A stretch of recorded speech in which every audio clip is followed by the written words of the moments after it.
Hello， 大家好，我係 Man 啦。今日又同大家講下呢個立法會選舉嘅最新情況啊。距離12月7號投票日咧越嚟越近啦。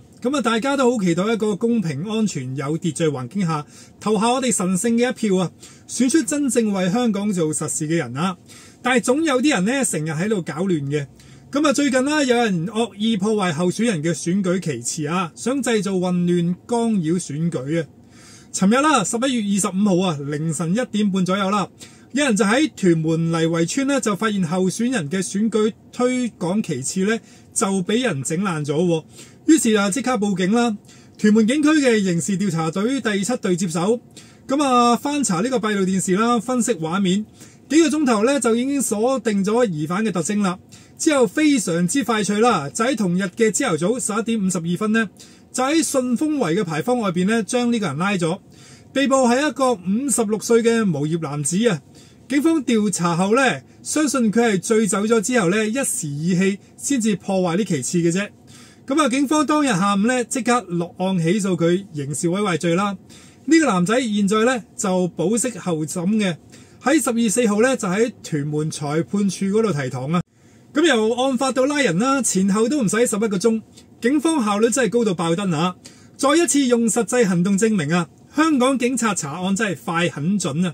有銳眼計劃閉路電視加持呢，無論喺邊度搞事呢，都逃唔出法網嘅。根據刑事罪行條例第200章，刑事毀壞一經定罪啊，最高可以判監10年嘅。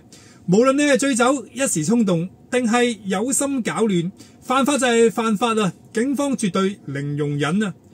警方仲特別重申啊，任何擾亂2025年嘅立法會換屆選舉嘅違法行為呢，無論係幾細啊，都會果斷執法嘅。目的只有一個，確保國家安全、公共安全同埋公共秩序，保證12月7號嘅選舉可以安全有序、順利咁去進行嘅。講真啦，破壞呢個選舉旗幟啦、海報啦、橫額啦，表面上係損壞財物嘅，實際上係挑戰香港嘅法治啊，剝奪候選人公平競選嘅權利，影響市民正常投票嘅權利啊！呢啲行為呢，擺明同全香港市民作對啊！警方今次咁快拉到人，殺一儆百，就係要同所有想搞亂選舉人講清楚，香港唔係你哋可以亂嚟嘅地方，你哋有幾大膽就試下啦！天網恢恢，疏而不漏嘅，我哋香港警察真係好值得去讚嘅。呢個月啦，一單接一單宣傳品被破壞嘅案啦，全部都迅速破案拉人嘅。呢種專業、呢種效率、呢種違法必究嘅態度，先至係香港法治嘅金漆招牌啊！先至可以保障到我哋每一個人嘅選舉權利同埋生活安寧啊！最後都會提醒大家啦，12月7號記得投票啊！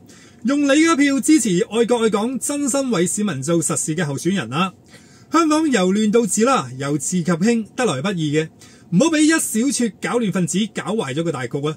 有我哋香港警察同特區政府守護住選舉秩序，我哋大家可以放心投票，投出香港嘅美好未來啊！